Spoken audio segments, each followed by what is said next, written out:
You've heard the stories, right? The Star Wars superfans whose lives were absolutely changed forever the moment they saw that Star Destroyer fly overhead. But what about everyone else? Today we're diving into the memoirs of author Carlo DeSalvo to get a totally different perspective. What it was like to grow up with the biggest pop culture phenomenon ever as just a casual fan. I mean, just imagine for a second. Star Wars is this all-consuming obsession for millions of people. But for you, it was just there, kind of like background noise. That's the fascinating story we're going to unpack today. So let's set the scene. For our author, growing up in the late 1970s meant that Star Wars was, well, it was absolutely everywhere. It was this huge cultural tidal wave, and he was experiencing it all long before he ever actually sat down to watch the movie. And right from the jump, the author basically holds his hands up and says, look, my story isn't the one you're expecting. He knows he's not the typical, my life was changed forever fan. He's letting us know right away that his journey with the Force was going to be a little bit different. I mean, you have to appreciate just how saturated everything was. Before he even saw the movie, he knew Star Wars from toy commercials, from a disco version of the theme music, from Bill Murray on SNL singing completely made-up lyrics to the score. There was a Donnie and Marie tribute, let's just call it the infamous holiday special, even the cast showing up on The Muppet Show. The entire universe existed for him everywhere but the movie theater. So if he wasn't all about Star Wars, what was he into? Star Trek. And, his logic makes perfect sense for a kid. Star Wars was this one epic story you'd watch over and over. But Star Trek, that offered nearly 80 different adventures. For him, it was simple math. More stories beat one story every time. And get this for a piece of trivia. The first time he ever saw Mark Hamill, Luke Skywalker himself, was in a totally different movie from 1978 called Corvette Summer. So when he finally saw Star Wars years later, he didn't even make the connection that this was the same guy, the hero everyone was so obsessed with. Okay, so this all leads us to the most important place in the universe when you're a kid, school. Because what your friends are into, well, it matters a lot. Welcome to the Kindergarten Wars, where peer pressure was definitely strong with this one. The mission, should he choose to accept it, was simple. To fit in with the cool kids, he needed a Star Wars t-shirt. It was the ultimate kindergarten status symbol. So he pestered his parents until they finally gave in and took him to one of those custom t-shirt shops at the mall.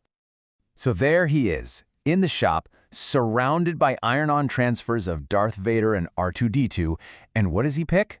This spaceship, a Colonial Viper from Battlestar Galactica.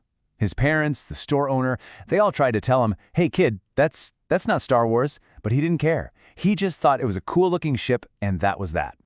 So the next day at school, he shows his shirt to one of the cool kids, probably expecting to get called out. But instead, the kid just looks at it and goes, oh yeah, Battlestar Galactica, that's a good shell. And boom, just like that, his weird choice was totally validated. He managed to fit in, but he did it completely on his own terms. All right, so eventually, the time had to come. After years of soaking in the franchise through cultural osmosis, living and breathing Star Wars without ever actually seeing it, he was finally going to watch the movie. But just look at this timeline to put it in perspective. The original movie comes out in '77. The sequel, The Empire Strikes Back, is already in theaters by 1980. It took him until a re-release in 1981, a full 4 years after it first came out, to finally see the movie that started everything. And in what is maybe the most perfect detail of this whole story, he showed up late. He completely missed a long time ago in a galaxy far, far away. He missed the whole iconic opening crawl. His first ever moment watching Star Wars on a big screen was the Jawas selling droids to Uncle Owen. Not exactly an epic space battle. His toy box tells the exact same story. Yeah, he had some Star Wars figures, but his favorite toys were these, Fisher-Price Adventure People. And because they were the same size, well, Luke Skywalker just hung out with the Adventure People. It was all one big shared universe in his imagination. He even had that classic Darth Vader carrying case, but the toys inside weren't all from a galaxy far, far away. Okay, so let's talk about the sequels, because this is where things get really fascinating, especially when you think about how we handled spoilers in a world before the internet. It was a totally different time. You really have to get your head around this. The idea of a spoiler alert just wasn't a thing. When your friends saw a new movie, the very first thing they did was run up to you on the playground and tell you the entire plot, beat for beat. It wasn't about ruining it, it was about sharing it. It was how you experience things together. So check out this ancient, low-tech spoiler pipeline for Return of the Jedi. His buddy Stan's older brother sees it. He comes home, tells Stan everything that happened. Then Stan goes to school and tells our author the entire story. That's it. That was the information superhighway of the 1980s playground. But here's the real twist. You'd think, okay, the movie's spoiled, so he didn't bother to see it. Nope, that's not why he skipped Return of the Jedi when it came out in '83. The real reason? He was scared. Plain and simple. He had this image of Jabba the Hutt in his head, and he just did not want to see a giant, terrifying slug monster on a huge movie screen. It had nothing to do with spoilers and everything to do with being a kid. So what this all really adds up to is one clear idea. He ended up building his own relationship with Star Wars, completely separate from all the hype and all the pressure from his friends.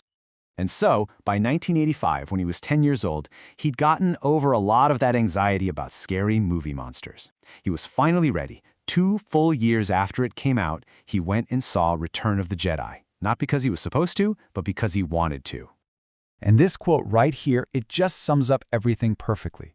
For him, Star Wars was cool. It was fun. He liked it. But it was never the most important thing. It was just one interest among many, and it never became this massive, all-consuming part of his identity. So that kind of leaves us with a final question for you. Think about the big crazes you've lived through, whether it was a movie, a band, a video game, whatever. Was there one that you liked but never totally bought into? A phenomenon that you, like our author, experienced completely on your own terms. It's a great reminder that there really is no right or wrong way to be a fan.